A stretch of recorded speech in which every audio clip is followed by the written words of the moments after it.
everybody. Rev up your engines and buckle up for the 4th episode of Riding in Cars with Real Estate Acquisitions and Investment Edition.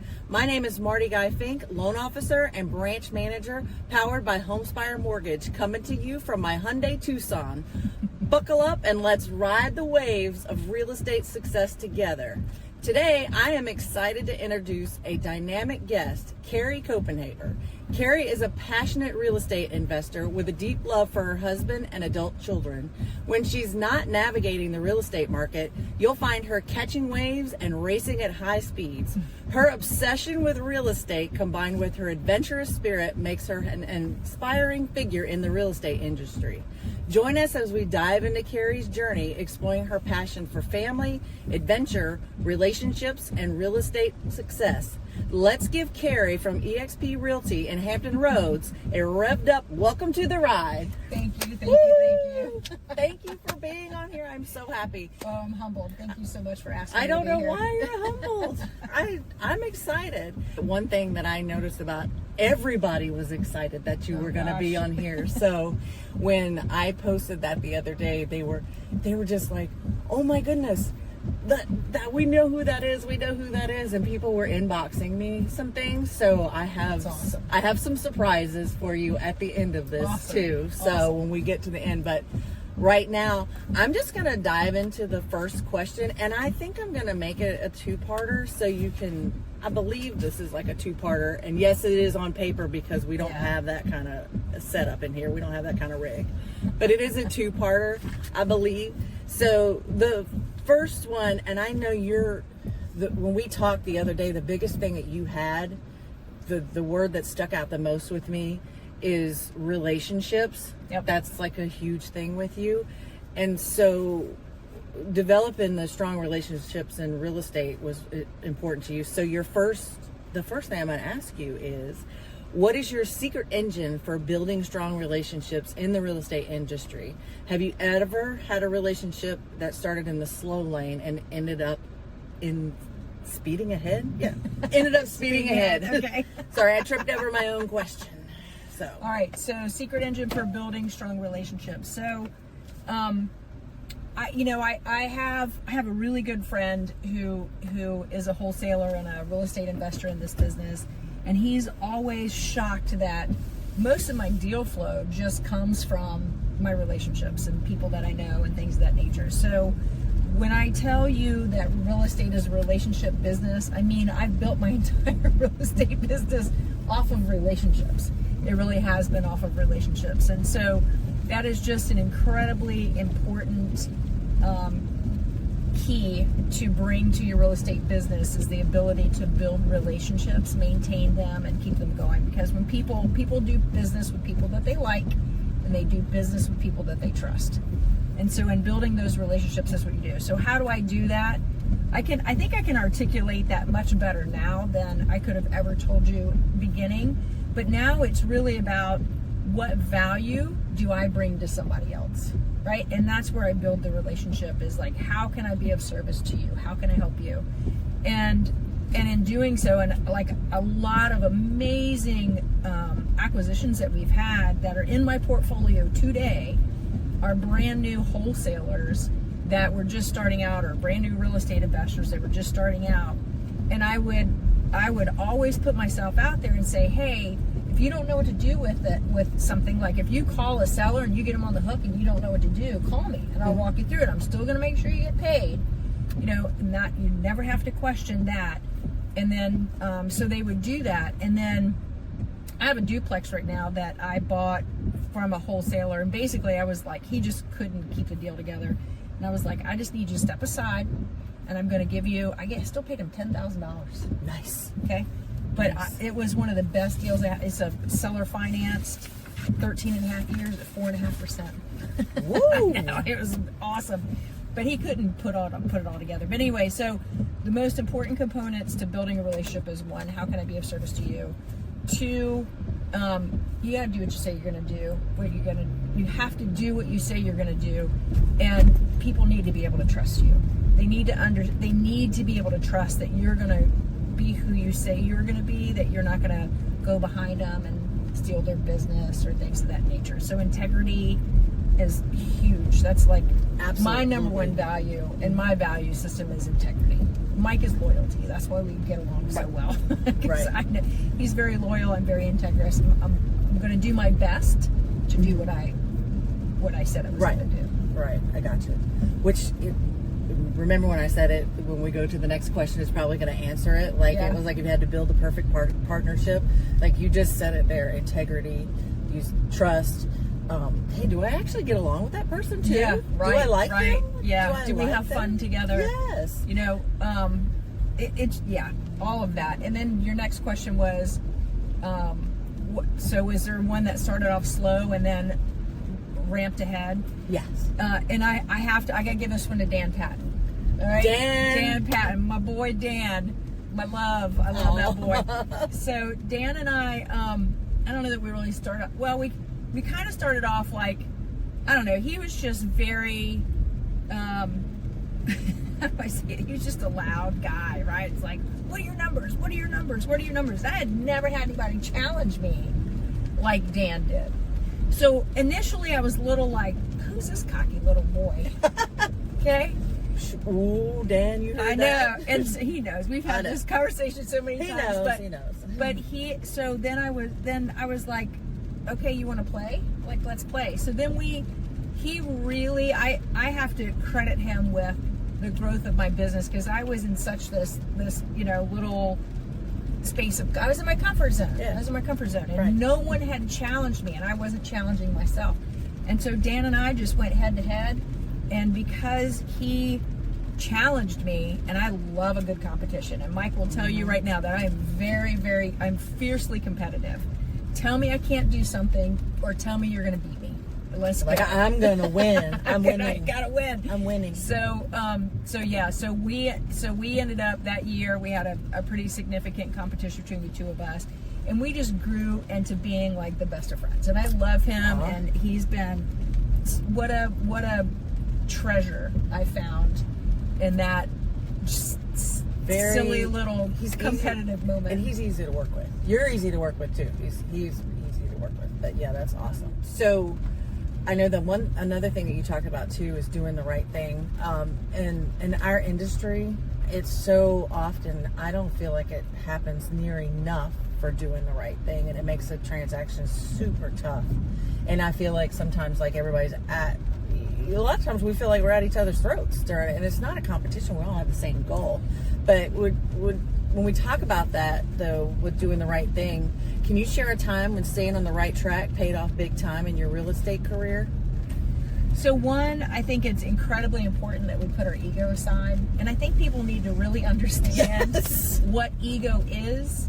And ego is the need to be right instead of the desire to look at the situation as a whole. Right? And then sometimes, you're just gonna have to suck it up and do whatever to get something squared away, so that the desired end result, which is to get the transaction closed, is it happens. And so the question was, what is there a time? What was the question again? Stayed on the right track. Stayed on the right track and paid off big time. My gosh. Like a million bazillion times. I know. I'm just really grateful that real estate has been so good to us. And so when I stayed on the right track, well, I mean, I will say, just working with my team, and that was, Jill Hill and Alicia Work and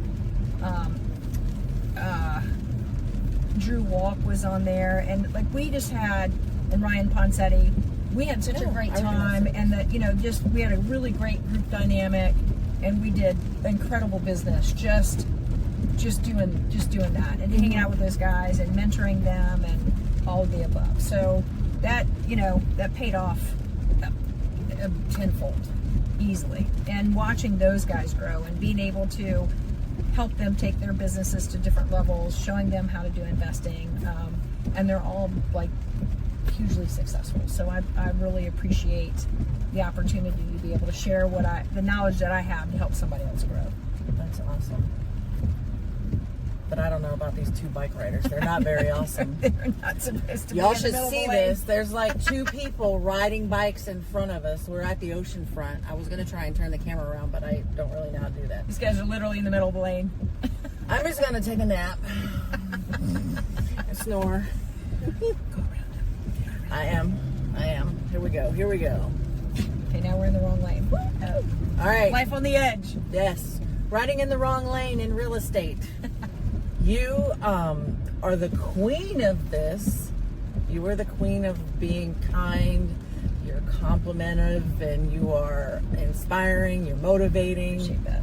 You have all these things, and I think the one thing when we talked the other day, you talked about being kind to one another, and I was like, wow, how are we going to put that in? We got to fit this in here. And how do you stay like that? Like, how do you fuel your kindness in your daily interactions with your clients and colleagues, especially when everybody's so negative right now? Yeah, and kind is maybe not the right adjective. Authentic, possibly. Yes. I'm Authentic. not always kind. I am not always kind. And as a matter of fact, you saw my post the other day. My electrician got me that shirt that was like F around and find out, because I've had moments that I just, I'm in somebody's face and I just am not going to be pushed around. So I'm not always. I do my best to be kind all the time, but I am authentic. That is true. But I try to look at every soul, right? Just they're not people. We are literally here. Okay, so let me say it like this. I humbly submit. Okay, this is my belief that we are all here. Everybody's like, "What's your life purpose? What's your purpose?" I think we all have the same purpose, and that is to experience and expand love into the universe and to be of service to each other. And I live from that space.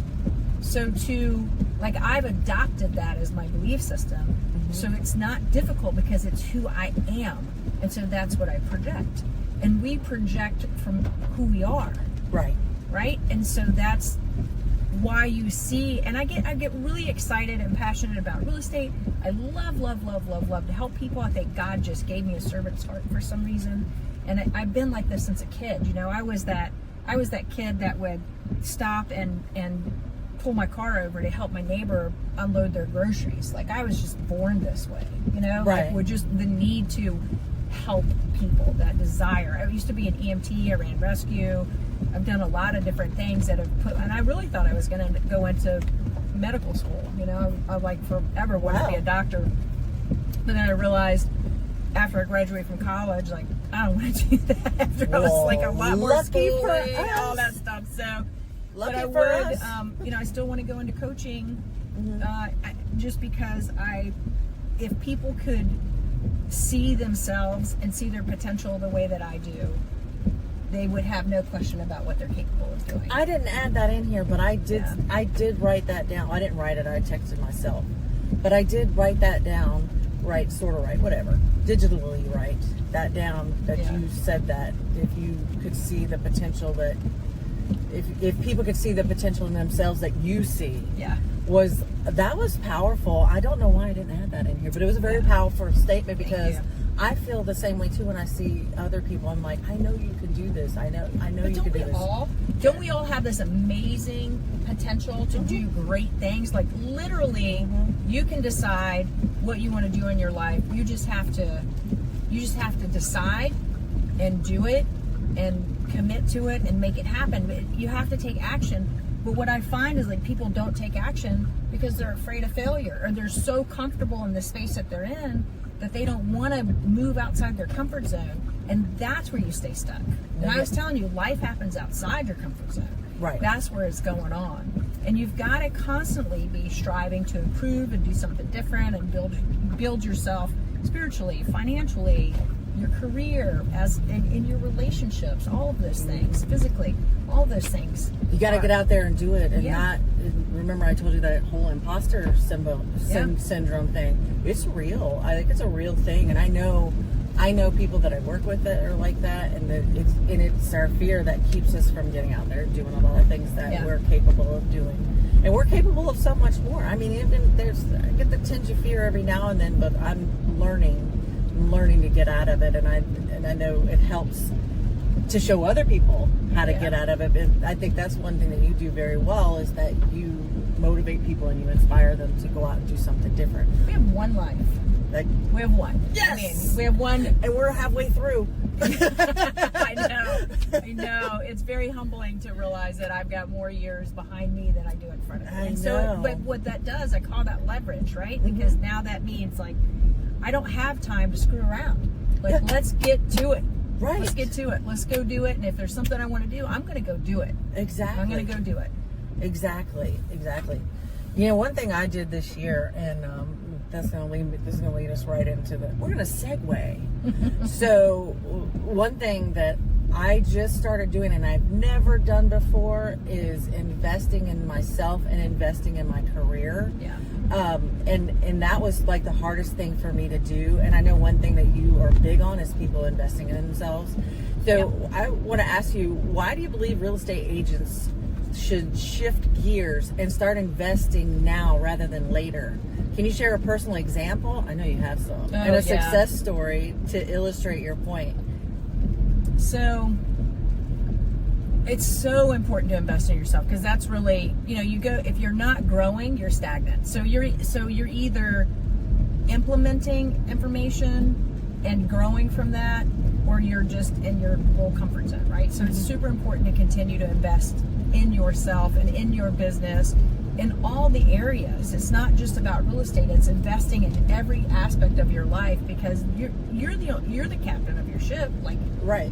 No one's going to do it for you. No one owes you anything, and no one's going to do it for you. So if you want to get the most out of this experience called life and this journey, like, you're going to have to push the gas pedal in the areas that you want to grow in. And so, but to segue that directly into like a literal real estate investing, what you're passionate about. What I'm very passionate about, and really want to see like more agents jump on that bandwagon, because you guys are like, you're in the arena. You're already in the arena, and you guys are out there shopping for other investors. Like, I'm like mind blown. Why are you not shopping for yourself? Right? Like, once or twice, I can't get it. You kind of watch what they're doing, but then you need to be doing it for yourself.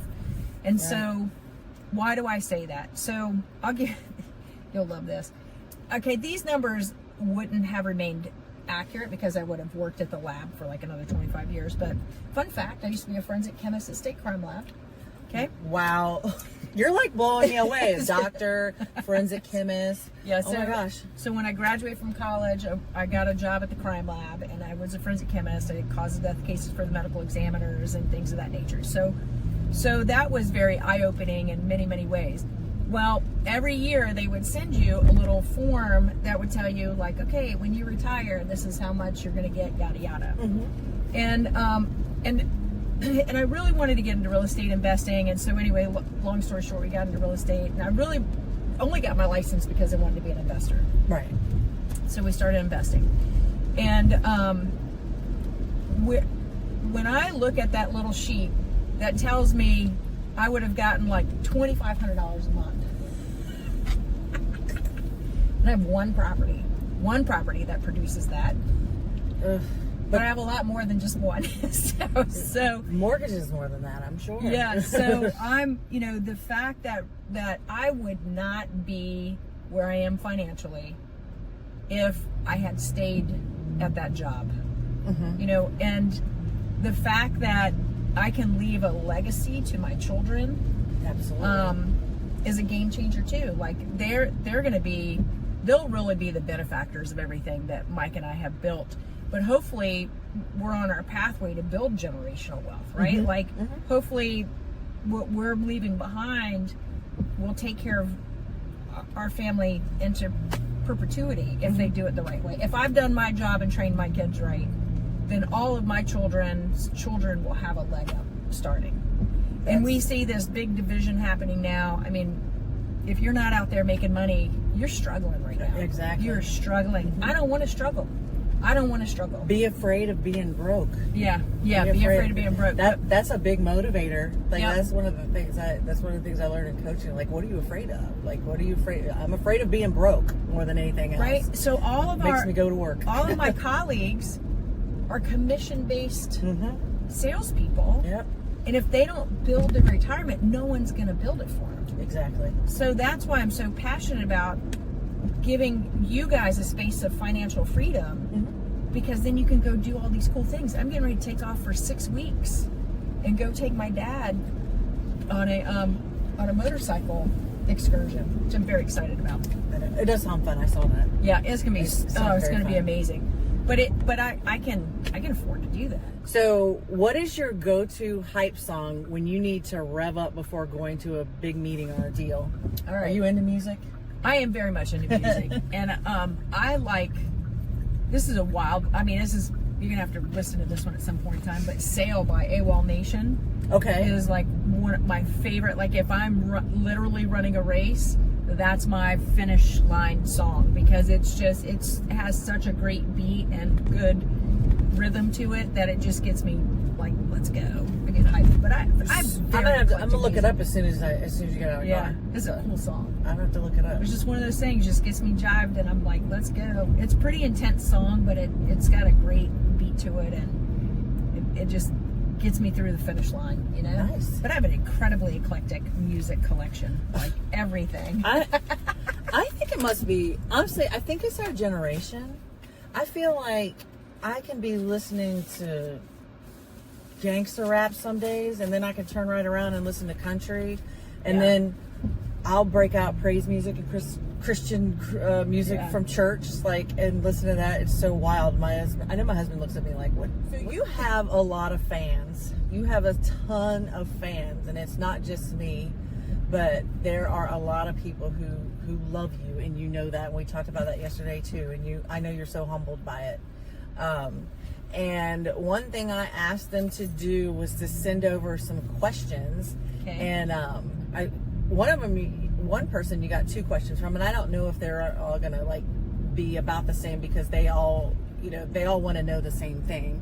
Okay. They all want to know about the investing and the flipping Yeah. and the things that you do. But Carrie Copenhaver from Iron Valley sent 2 questions over. Carrie. Love me some We Carrie. love She's awesome. Carrie I know. Copenhaver. She's amazing. I worked out with her the other day. Oh my God.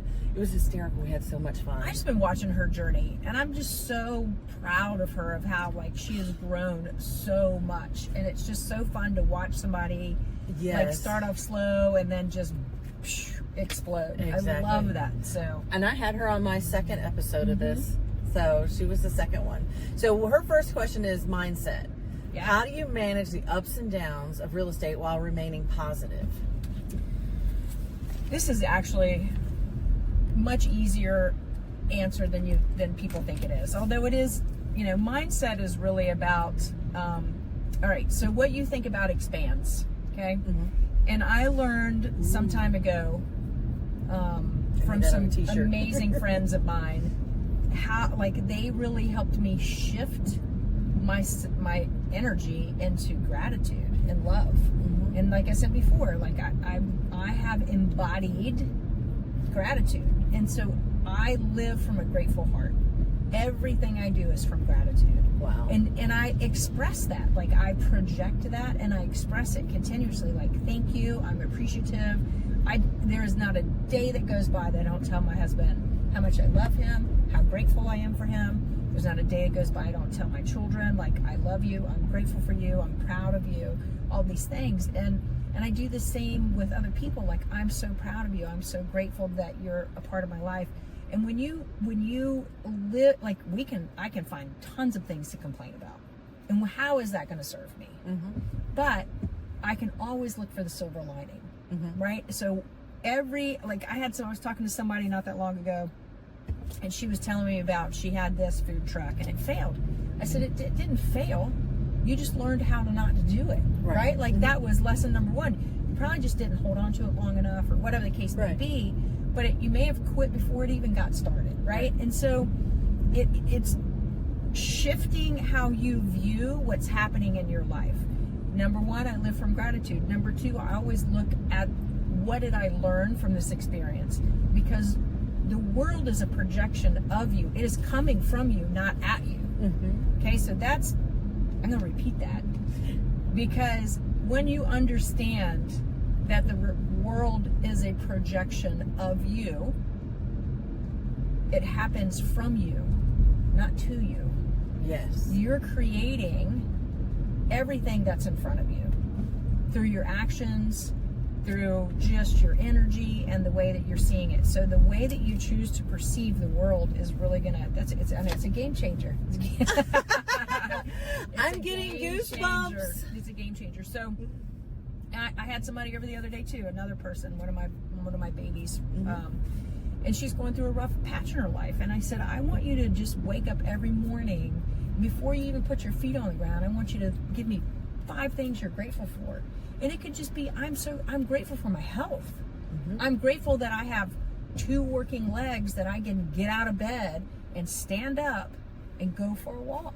You know, I'm grateful for the people in my life. I'm grateful for the money I have in my bank account. I'm grateful for, just health is a big one, right? Yeah. Like, I think we take so many things for granted and we forget to be grateful for what we have.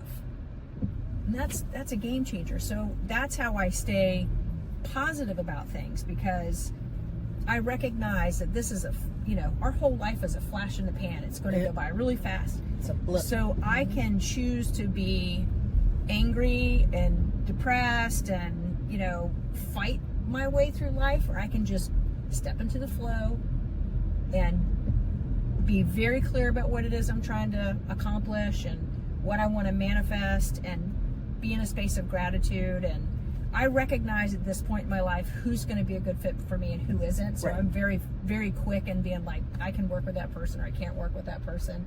But I really try to just be in that flow. Just be in that flow. And I know that everything's going to work out. Everything's always going to work out. What's the worst, literally what's the worst thing that can happen? Right. And the answer to that is death. That's the worst thing that can happen. Everything else is fixable. Everything else is fixable. So gratitude and love. Love is the highest energy you can hold. Gratitude's right there with it. Wow. So just wake up every morning and choose to be grateful. That almost answers her second question too, because hers is the one piece of advice or maybe lessons learned that shaped your real estate career. So that's part of it. But then the other part of that is, just to expand upon that a little bit, what are you trying to achieve? Yeah. And how do you get there? If I had it to do all over again, I would immediately go find the best mentor that's moving along the path that I'm going into, and I would just park myself right underneath their wing and go with them, because this is not that hard. The business that we do really isn't that hard. It requires a lot of work, but it's not that hard. And so anything that you want is available to you. Right. You just have to find the person who's already done it and then do what they did. Right. So my biggest piece of advice in real estate and how to build your business is, what are you trying to accomplish, first of all? Be very clear on what your goals are, and then find somebody who's doing that and let them mentor you, whatever that looks like. And that circles back around to investing in yourself. It may cost you money. To sit down with that person, and they'll be worth every dime. Every dime. I heard if you even sit 25 feet from somebody who is successful, even if it's 25 feet away from it, and it could be on Zoom, it could be on the phone or whatever, you're already elevating your game. You're already elevating. You're already getting better. You are the compilation of the 5 people you spend the most time with. Right. Right. So if you're not where you want to be, and you look at your circle and you realize that maybe that's not the right circle for you. Correct. Right? For example, I'm not really a country club girl at all. Right? I want to be in the boys' lounge hanging out with the dudes, because I'm not real good with the wives. So I like both. I could hang out. I could hang out. I'm not. Get it. The whole trophy wife things. I'm sure I'm going to get some feedback on that one, but I don't fit in that either. I don't fit in that game. I don't fit in that arena. I don't get my nails done. Do we have trophy husbands? All that. I 1,000% have trophy husbands. Absolutely. I think I do too. That's kind of hot. But He's real hot. It's find people that are doing what you want to do. Go to, I just came back I went to 2 real estate investment seminars this year, And just going and being in that space was elevating all by itself. My energy is just like, you know? Exactly. So I think it's really important to invest in yourself for your real estate game and be clear on what your goals are, and then just go frickin' do it. Awesome. And I'm a big there is no try, there's only do. I like that. There's nothing wrong with that. That's a Yoda. There like is that. no try, do. Only do. I'm a big Star Wars fan. That I am. So we got another question, and this comes from Kevin Taylor from Santa City Real Estate Team.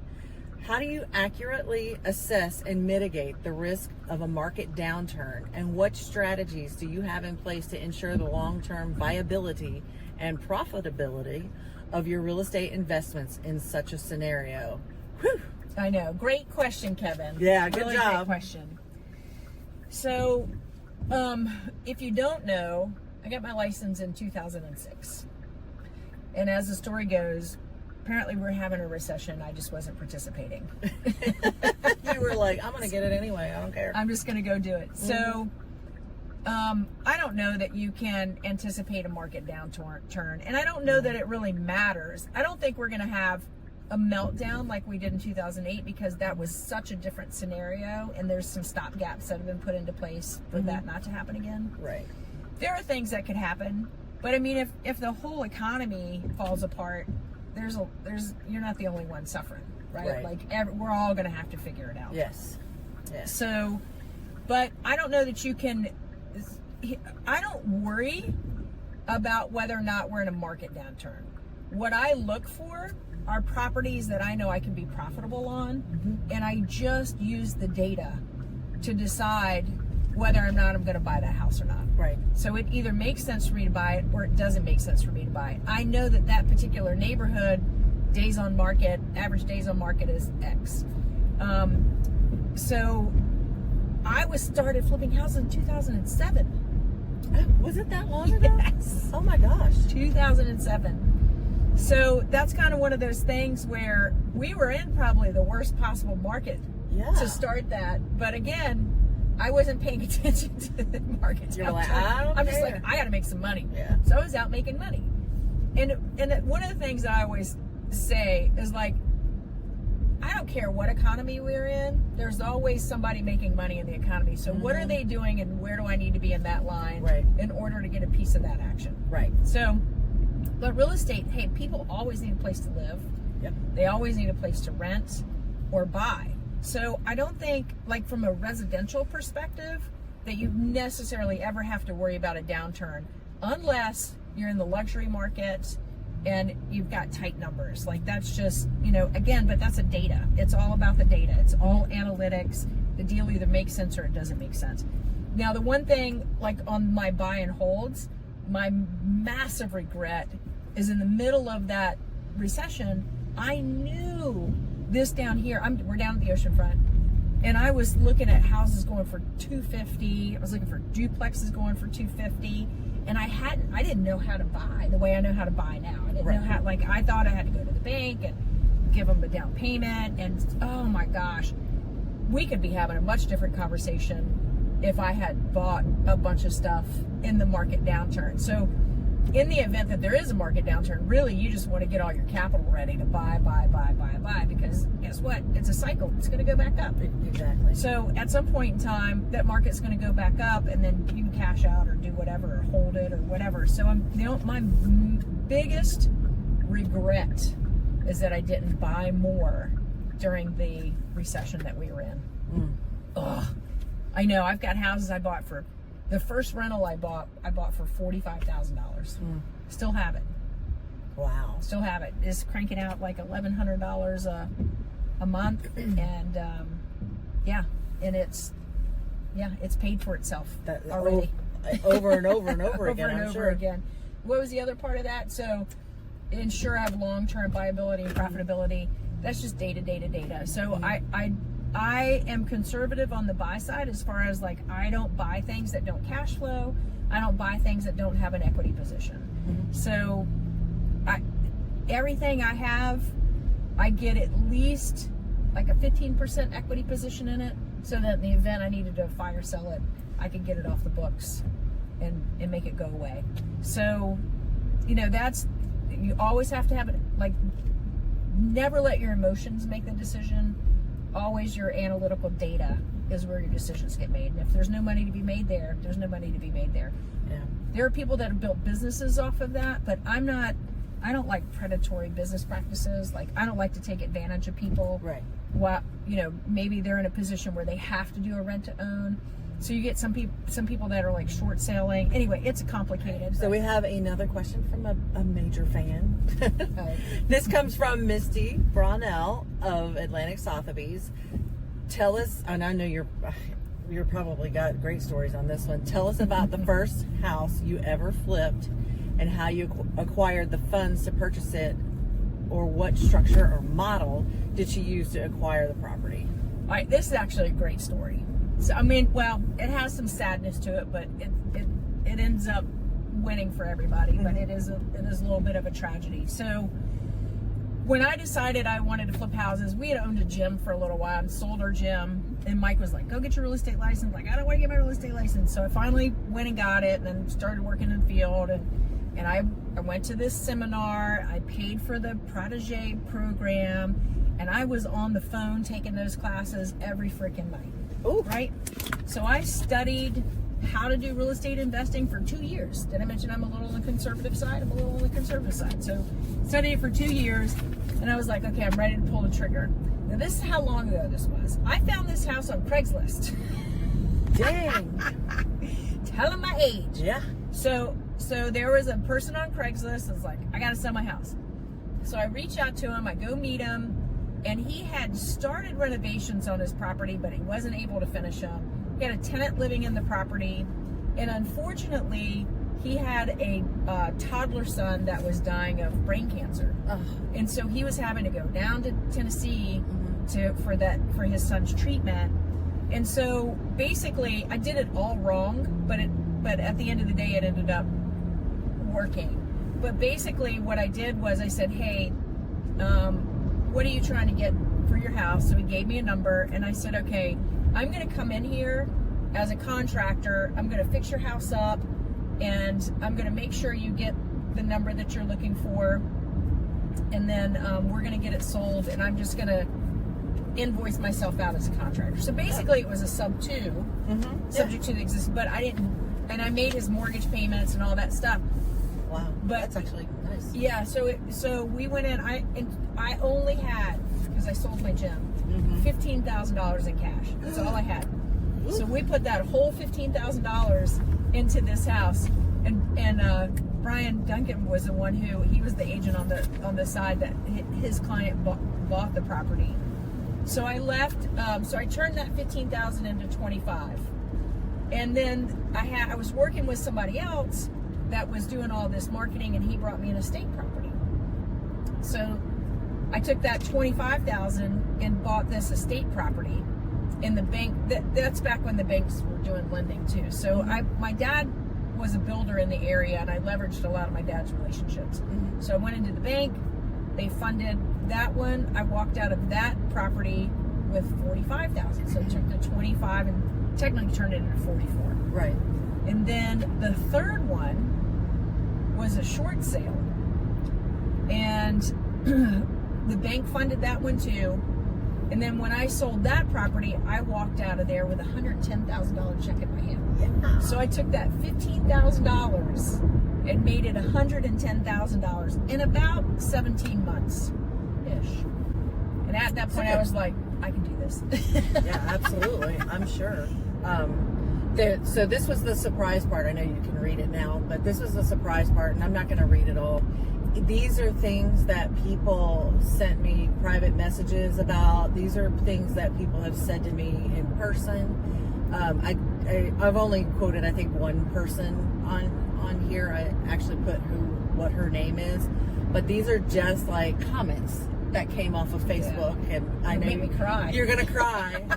I don't want to cry. I don't want to make you cry, but these are just some comments that people have said. So, number one is she is a badass flipper because she flips houses. Appreciate it. So, yeah, appreciate it. She is an amazing human. Yeah. So, her demeanor and the way she handles a transaction are the absolute best. I admire her so much. Oh gosh. Carrie is awesome. This one comes from Hillary Ottaway. Carrie Copenhaver is a I screwed your name all That's up. okay. Carrie Copenhaver.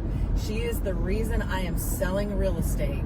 She told me to get my license, and 3 weeks later, I was in school. Yep. I love her and everything that she stands for and fights for. Yeah. And if you guys don't know Hillary is a badass realtor that works with Yep. Nicole O'Cal. I told her to get on a team. I said, go get your license and get on a team. Go Yep. make some money. And she's done it. She's done it. Yep. And the last one I have here is my sister from another mister. That's Helen. Is it Helen? No, it was Burgess? not Helen. It was Becky. Morrison. Becky. Yes. My lovely Becky. Yes, Becky. Yeah, I Morrison. love Becky. So I love them too. Her and Bob are great. But I don't have like anything else like written down or anything like that. So I'm gonna stop this because we're getting ready to get into bad traffic. I really let me finish this though. Yeah. But I'm incredibly humbled by the love that I received. Just it was my birthday recently, and just all the things, and I'm just so grateful to be in an industry that allows me to work with so many awesome people, and I cherish the opportunity to give back, and I love just the connections that I've made in this industry, and I just quick little plug, I'm always here. So it's kind of one of those, if you've got a question or need help with something, you have a question about investing, any of those things, you've got my number. I'm easy to find, so reach out to me and let me be the blessing to you that people have been for me. So I'm just trying to pay it forward, and I'm in a season of giving in my life, and so That's awesome. I'm very grateful for everything that I've had the opportunity to do. And thank you for today. You're welcome. So fun. You're So welcome. fun. But the next 6 weeks though, she's going to be gone with her dad. So Yes, sir. so don't blow her phone up yet. Give her 6 weeks. Yeah. Give her 6 weeks. You can message me. I myself am very humbled that you chose to do this show with me. I am very new at this, and so it's very raw, and I appreciate it very much. You've always motivated and inspired me personally as a person and as a woman, because it is hard in this industry, and we have to be strong women in this industry. Yes, we do. And if anybody else out there wants to come on this show, all you gotta do is reach out to Carrie after 6 weeks, and she'll tell you how fun it is. But we try to make it fun. But I would love to have anybody else on the show. And Carrie, I thank you for being on here. My name is Marty Fink, and I am with Homespire Mortgage. And this is Carrie Copenhaver. She is the investment queen, flipper, acquisitions, all the things. Love you guys. See you later. See you soon. Bye.